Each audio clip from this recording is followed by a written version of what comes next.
नमस्कार, आपके साथ मैं हूं सईद अंसारी। स्वागत है आपका खबरदार। हमारे देश ने गरीबों के नाम की राजनीति करने वाले कई नेता देखे। हमारे देश ने आम आदमी के नाम की राजनीति करने वाले नेता भी खूब देखे। हमारे देश ने सामाजिक न्याय के नाम पर राजनीति करने वाले भी नेता बहुत देखे हैं। लेकिन राजनीति के अम्मा ब्रांड की बात ही कुछ अलग है। आज हम खबरदार में आपको बताएंगे कि कैसे जयललिता तमिलनाडु की जनता के बीच अम्मा बन गई, क्योंकि एक सख्त नेता की छवि, विरोधियों को माफ न करने वाली छवि, बदला लेने वाली नेता की छवि और उंगलियों पर गिने जाने वाले कुछ ही लोगों पर विश्वास करने वाले नेता की छवि के बीच जयललिता की सबसे बड़ी छवि हमेशा दबी रही, जिसने उन्हें पिछले 25 वर्षों में दक्षिण की राजनीति का सबसे लोकप्रिय चेहरा बना दिया। और यही वजह है कि आज जब जयललिता अपने अंतिम सफर पर निकली तो चेन्नई की सड़कों में जगह नहीं बची। अम्मा की अंतिम विदाई की जगह जा रही हर सड़क पर लोगों का समंदर था।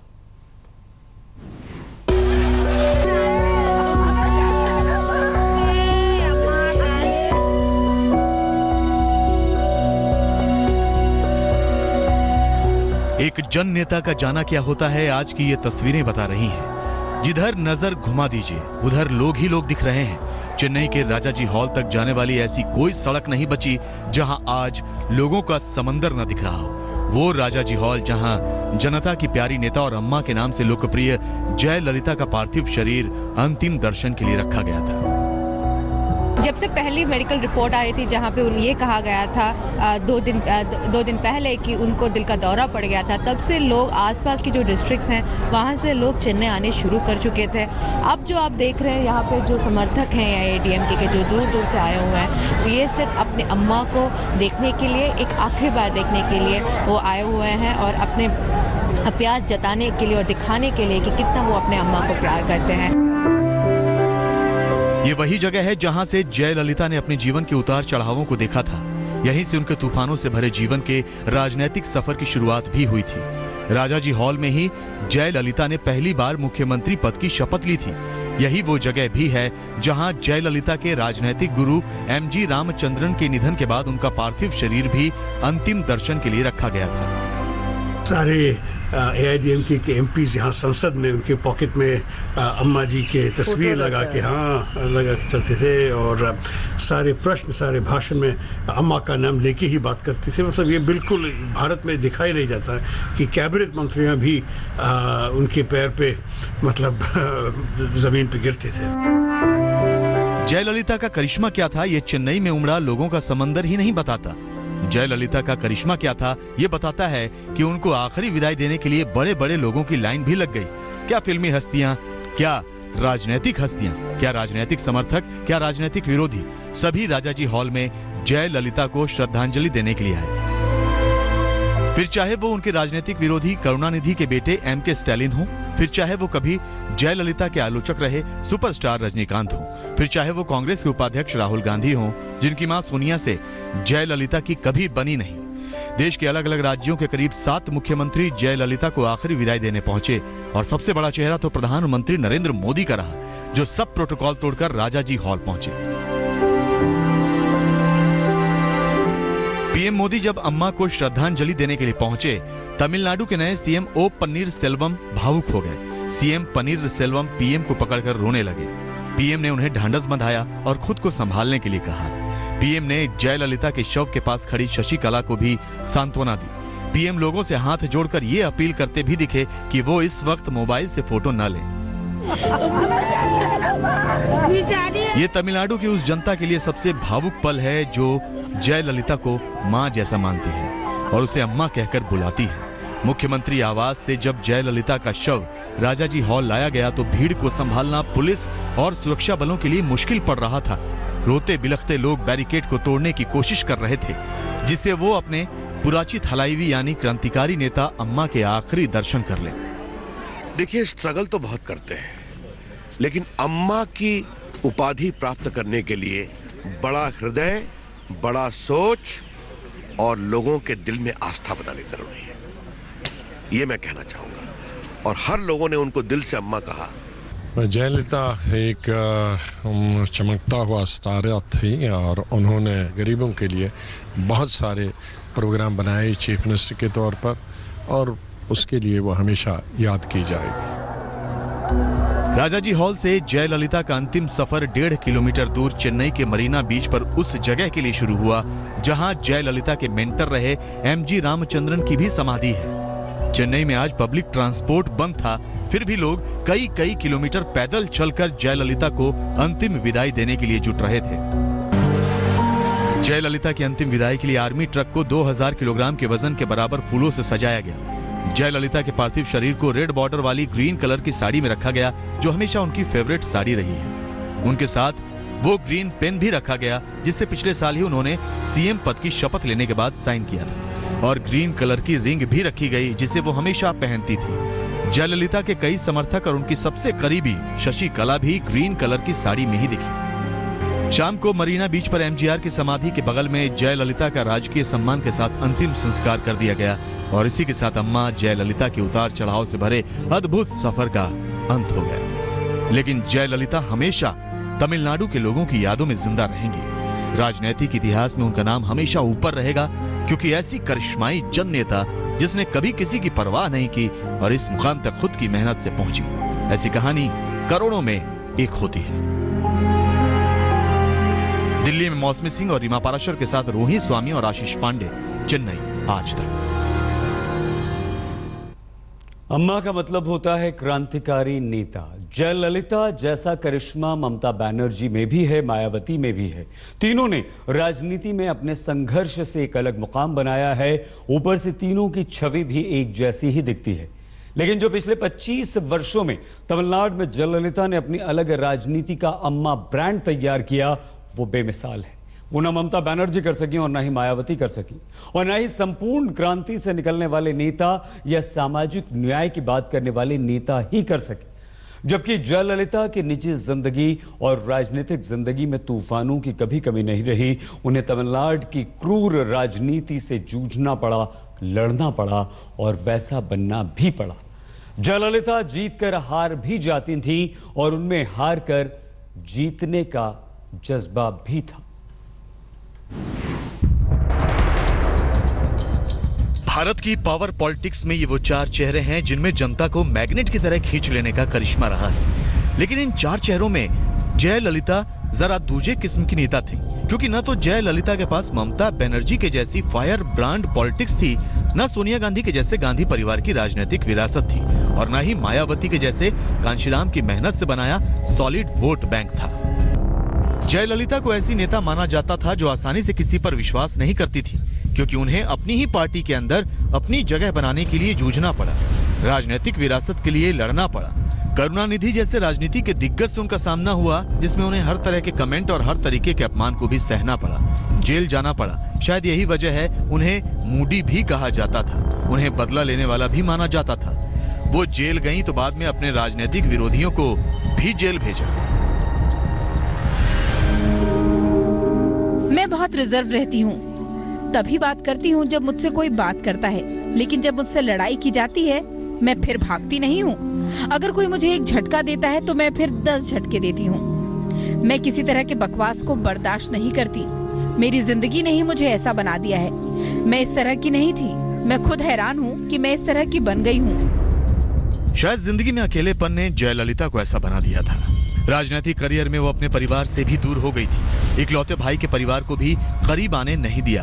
आखिरी बार तब घर वालों से मिली जब इकलौते भाई का 1995 में निधन हो गया था, लेकिन आखिरी वक्त तक भाई के परिवार को पास नहीं आने दिया। राजनीतिक करियर में उन्हें कुछ ही लोगों पर भरोसा था, जिसमें सबसे ज्यादा विश्वास शशि। जयललिता को क्रिकेट देखना बहुत पसंद था। वो शम्मी कपूर की फिल्मों की फैन थी। वो अच्छी हिंदी भी बोलती थी। वो ऐसी मुख्यमंत्री थी जिन्होंने दक्षिण में सही मायने में आम आदमी की राजनीति की और जनता के दिलों पर राज किया।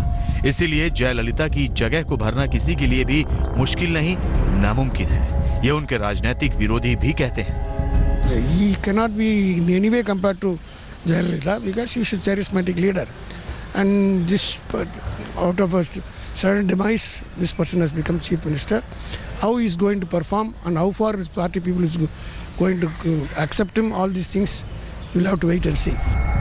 जयललिता के लिए पनीर सेल्वम हमेशा सबसे भरोसेमंद नेता रहे हैं। जब जब जयललिता मुख्यमंत्री पद की कुर्सी से हटी तो पनीर सेल्वम ने ही उनकी जगह ली थी, लेकिन इस बार जयललिता हमेशा के लिए चली गई। आगे क्या होगा ये कहा नहीं जा सकता। He's a good person. He may be not charismatic as in the film star, but he's a good administrator, according to me, and he can run the state because one you represent or you become heir of MGR or Jayalalitha, the people respect. The name of MGR and more important, Jayalalitha is equally important. Jayalalithaa के करिश्मे को देखकर यही कहा जा सकता है कि अगर जयललिता उत्तर भारत या हिंदी पट्टी में से होती तो शायद उस गद्दी तक जरूर पहुंचने की दावेदार होती, जहां तक पहुंचने का सपना उत्तर भारत का हर बड़ा नेता देखता रहा है। फिर चाहे वो मुलायम सिंह यादव हो, लालू प्रसाद यादव हो, नीतीश कुमार हो, फिर भी गठबंधन राजनीति के दौर में जयललिता किंग मेकर के तौर पर रही हैं, जिनके एक इशारे पर केंद्र की सरकार तक गिर गई। जयललिता भरतनाट्यम की ट्रेंड डांसर थीं और संगीत का उन्हें बहुत शौक था। खबरदार में हम रुक रहे हैं कुछ देर के लिए, जब लौटेंगे तो आपको बताएंगे तमिलनाडु में जयललिता की उन कल्याणकारी योजनाओं के बारे में जिन्होंने जयललिता को तमिलनाडु की अम्मा बनाने में बहुत बड़ी भूमिका निभाई। स्वागत है एक बार फिर से आपका। कन्नड़, तमिल, तेलुगु, मलयालम, हिंदी, अंग्रेजी, ये तमाम भाषाएं जयललिता जानती थी। तमिलनाडु की अम्मा नहीं रही। उनके समर्थकों का रो रो कर बुरा हाल है, लेकिन लोगों के आंसू ऐसे ही किसी के लिए नहीं निकलते। वो वाकई में गरीबों की मसीहा थी। जयललिता ने मुख्यमंत्री रहते हुए तमिलनाडु के गरीब लोगों को अम्मा बनकर पाला पोसा। गरीबों को दिल में रखकर जयललिता ने ऐसी ऐसी योजनाएं शुरू की जिन्होंने उन्हें तमिलनाडु में जन कल्याणकारी योजनाओं की अम्मा बना दिया। साल 1991 में पहली बार मुख्यमंत्री बनने के बाद जयललिता ने कन्या भ्रूण हत्या के खिलाफ क्रेडल बेबी स्कीम शुरू की और इस योजना के तहत महिलाएं अपने नवजात बच्चों को सरकारी अनाथालयों में छोड़कर जा सकती थीं काम पर। सरकारी अनाथालय इन बच्चों की देखभाल करते हैं।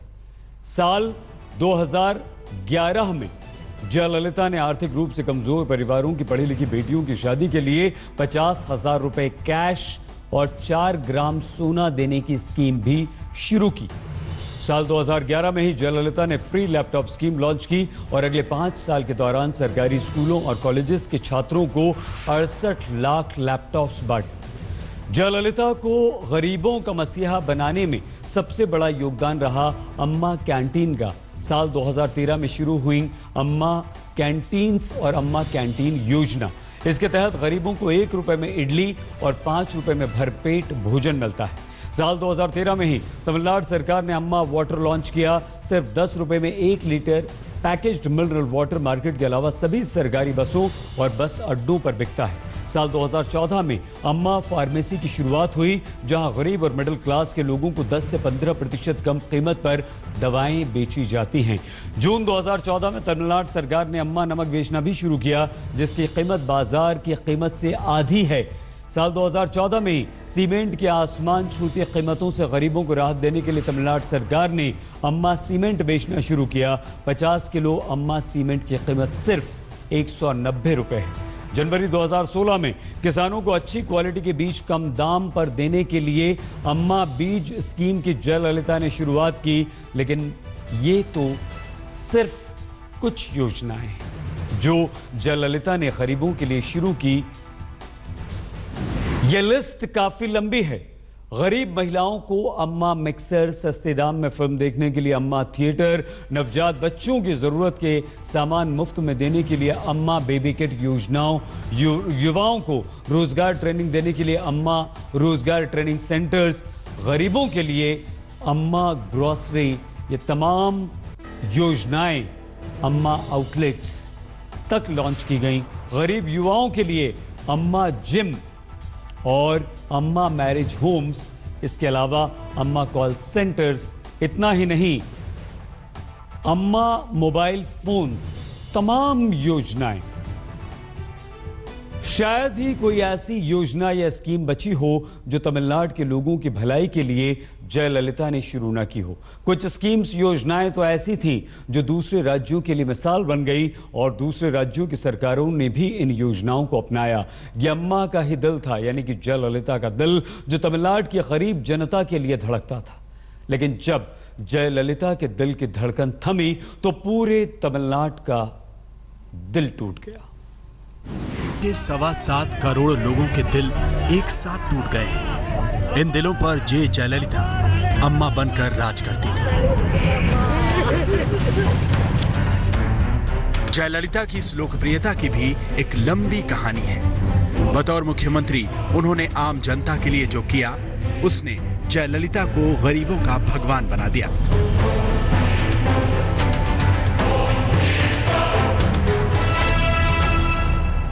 No, that is very strange. People outside Tamil Nadu will find it very difficult to understand the kind of, the euphoria that is going on in Tamil Nadu and the emotional outbursts of the people. The party cadres started projecting her as a supreme person, supreme being, and they had to even deify her. She became a god, like they deified MGR. But then, to stand to that image, she needed to have a leadership qualities, which she had, because that leadership qualities came from her confidence of winning the hearts of the masses. 1 रुपए में इडली, 3 रुपए में रोटी दाल मुफ्त, 5 रुपए में 1 plate sambar lemon rice. गरीब का पेट भरने के लिए जयललिता ने साल 2013 में अम्मा रसोई की शुरुआत की। अब अम्मा रसोई की संख्या 300 को पार कर रही है। अम्मा कैंटीनों पर सालाना खर्च 250 से लेकर 300 करोड़ रुपए है, जो छोटी रकम नहीं है। लेकिन किसी गरीब को 3 वक्त का भरपेट खाना 20 रुपए से भी कम में मिल जाए तो वो अपने नेता के गुण गाएगा ही। ऊपर से अम्मा कैंटीनों में हजारों महिलाओं को रोजगार मिला। उन महिलाओं के लिए तो जयललिता हमेशा भगवान तुल्य रहेंगी। कोई अपने माँ की बात करते तो पहली जो हमारी नज़र में और हमारे दिल में याद आता है वो माँ के हाथ का खाना है। और यही जयललिता, जो तमिलनाडु में सब प्यार से अम्मा बुलाते हैं, अम्मा कैंटीन से उन्होंने शुरू किया। अम्मा कैंटीन एक ऐसी जगह है जहाँ पे आपको खाना बहुत ही कम दाम में मिलता है। जैसे कि कोई यहाँ पे आए, भूख लगते हुए आए, तो आते ही यहाँ पे दाल चावल, सांभर चावल या दही चावल मिल जाता है। और मैं आपको दिखा देती हूँ कि गरम गरम बना के रखते हैं। और जिस तरह से ये आप देख सकते, सांभर चावल है। எவ்வளோ இங்க விலை எதுக்கு சாம்பாருக்கு? 5 ரூபாய், லெமன் ரைஸ் 5 ரூபாய், கருவேப்பிலை 5 ரூபாய், தயிர் சாதம் 3 ரூபாய்। 5 रुपए अगर आपको राइस की कोई भी आइटम्स हो, और कर्ड राइस 3 रुपए। इस ज़माने में कहाँ पे आपको ऐसा खाना मिल सकता है? दूर दूर तक लोग आते हैं, आप और मैं यहाँ पे खा सकते हैं। और सवाल यही है कि अम्मा हर किसी को एक तरीके से उनके सबके दिल को छुआ है। अम्मा रसोई ने जयललिता की गरीबों की मसीहा वाली छवि में 4 चांद लगा दिए। जयललिता ने सिर्फ गरीब की भूख का ख्याल नहीं रखा, बल्कि गरीबों की प्यास बुझाने के लिए सस्ता मिनरल वाटर उपलब्ध कराने के लिए उन्होंने 2013 में अम्मा मिनरल वाटर स्कीम लॉन्च की। 1 लीटर अम्मा मिनरल वाटर बोतल की कीमत सिर्फ 10 रुपए है, जो भारतीय रेल नीर की कीमत से भी कम है। अम्मा मिनरल वाटर दुकानों के अलावा तमिलनाडु की सरकारी बसों के अलावा सभी बस अड्डों पर भी उपलब्ध है। अपने जीते जी जयललिता ने तमिलनाडु की अम्मा बनकर न सिर्फ लोगों के पेट का ख्याल रखा, बल्कि उनकी सेहत के लिए भी कई तरह की हेल्थ स्कीम लॉन्च की। तमिलनाडु की मुख्यमंत्री रहते हुए जयललिता ने सभी सरकारी अस्पतालों की फार्मेसी में कम कीमत पर दवाएं बेचने की शुरुआत की। हेल्थ चेकअप स्कीम लॉन्च की, जिसमें तमाम मेडिकल टेस्ट कम दाम पर किए जाते हैं। अम्मा मेडिक्लेम स्कीम के तहत हर परिवार के लिए मुफ्त में 1 लाख रुपए का मेडिक्लेम इंश्योरेंस किया गया। महिलाओं के सशक्तिकरण के लिए जयललिता ने जो काम किए वो पूरे देश के लिए मिसाल है। ऐसी ही एक स्कीम है अम्मा वुमेन मास्टर हेल्थ चेकअप। जिसे अगस्त 2015 में लॉन्च किया गया। इस योजना के तहत तमिलनाडु की महिलाओं के जो मेडिकल टेस्ट 5 से 10 हजार रुपए में होते थे, उन्हें तमिलनाडु के 385 सरकारी स्वास्थ्य केंद्रों पर मुफ्त में उपलब्ध कराया जा रहा है। जयललिता पूरे तमिलनाडु के लोगों के दिल में अम्मा की हैसियत रखती हैं, फिर चाहे वो बूढ़े हों, जवान हों या बच्चे। सितंबर 2015 में अपनी जन कल्याणकारी नीतियों के तहत जयललिता ने अम्मा baby care kit scheme launch की। सरकारी अस्पताल में बच्चे को जन्म देने वाली हर महिला को 1000 रुपए के बेबी प्रोडक्ट मुफ्त दिए जाते हैं। तौलिया, मच्छरदानी, कंबल, एक जोड़ी कपड़े, नैपकिन, तेल की बोतल, baby shampoo, baby soap, nail cutter, एक डॉल, हैंड सैनिटाइजर, ये सब मिलाकर अम्मा बेबी केयर किट बनते हैं। मैं तो कहूँगा उन्होंने एक अपना ब्रांड अम्मा पॉलिटिक्स तैयार किया, जिसके केंद्र में गरीब था, उनका गरीब के साथ कनेक्ट पक्का था। तो ये मुझे लगता है उनकी स्ट्रेंथ थी। गरीबों की रानी थी। अब पता नहीं कितने घरों में आज चूल्हे नहीं जलेंगे। गरीबों की मसीहा के रूप में जानी जाती थी। उन्होंने अपने लोगों के लिए और तमिलनाडु की जनता के लिए और विशेष रूप से गरीबों के लिए बहुत सारे प्रोग्राम बनाए चीफ मिनिस्टर के तौर पर, और उसके लिए वो हमेशा याद की जाएगी। लोगों ने उनको अम्मा कहा। अम्मा के रूप में उन्होंने छोटों को, बड़ों को, बराबर वालों को उन्होंने उस रिश्ते की गरिमा को बना के रखा, उसके महत्व को बना के रखा। जयललिता अब इस दुनिया में नहीं है, लेकिन अपने पीछे वो जन कल्याण की ऐसी नीतियां छोड़ गई हैं, जिन्होंने उन्हें तमिलनाडु की आम जनता के दिलों की अम्मा बनाया। तमिलनाडु की अम्मा चली गई, लेकिन तमिलनाडु के लोगों के दिलों से अम्मा की याद कभी नहीं जाएगी। Jayalalitha has left a legacy that cannot be repeated. That is the thing. She looms large in the history of modern Tamil Nadu. And it is a legacy that cannot be repeated, and it can be only admired.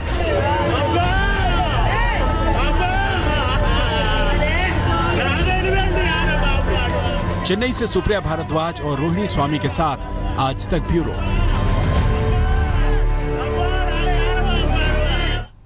कहते हैं अम्मा canteen की बदौलत तमिलनाडु में कोई भी गरीब भूखा नहीं सोता है। तमिलनाडु की मुख्यमंत्री रहते हुए जयललिता ने 18 जन कल्याणकारी योजनाएं शुरू की, लेकिन जन कल्याणकारी योजनाओं की आर्थिक कीमत भी होती है। रिपोर्ट्स के अनुसार 2010 से 2015 के दौरान 5 सालों में तमिलनाडु पर सरकारी कर्ज में 92% का इजाफा हुआ। कई लोग और जानकार ये मानते हैं कि जयललिता की जन कल्याणकारी नीतियों से सरकारी खजाने पर बुरा असर पड़ा है, लेकिन इसका दूसरा पहलू ये भी है कि इससे तमिलनाडु की गरीब जनता का सबसे ज्यादा फायदा हुआ है, वरना किसी नेता की मौत पर जन सैलाब यूं ही आंसू नहीं बहाता है। खबरदार में यहां पर हम रुक रहे हैं बस कुछ देर के लिए। लौटकर जब आएंगे तो हम तमिलनाडु की समृद्ध विरासत में जयललिता के योगदान का आंकड़ेवार विश्लेषण प्रस्तुत करेंगे। आप बने रहिए हमारे साथ और देखते रहिए। जयललिता को करीब से जानने वाले ये कहते हैं कि अम्मा जो कहती थी वो कर कर दिखाती थी। अपने राजनीतिक सफर में जयललिता ने गरीबों को साथ लेकर तमिलनाडु को विकास की पटरी पर ऐसे दौड़ाया कि वो एक नेता और मुख्यमंत्री से बढ़कर सबके लिए अम्मा बन गई। तमिलनाडु की तस्वीर जयललिता ने बदल कर रख दी। नेशनल हेल्थ मिशन की रिपोर्ट के अनुसार शिशु मृत्यु दर के लिहाज से केरल के बाद तमिलनाडु देश का दूसरा सबसे बेहतर राज्य है, जहां शिशु मृत्यु दर 1000 बच्चों पर सिर्फ 21 है। यानी तमिलनाडु में जन्म लेने वाले 1000 में से 21 बच्चों की मौत होती है, जबकि राष्ट्रीय औसत 1000 पर 37 बच्चों का है। मातृ मृत्यु दर के मामले में भी तमिलनाडु केरल के बाद दूसरा सबसे बेहतर राज्य है। तमिलनाडु में मातृ मृत्यु दर 1 लाख पर 90 है, जबकि राष्ट्रीय मातृ मृत्यु दर 174 है।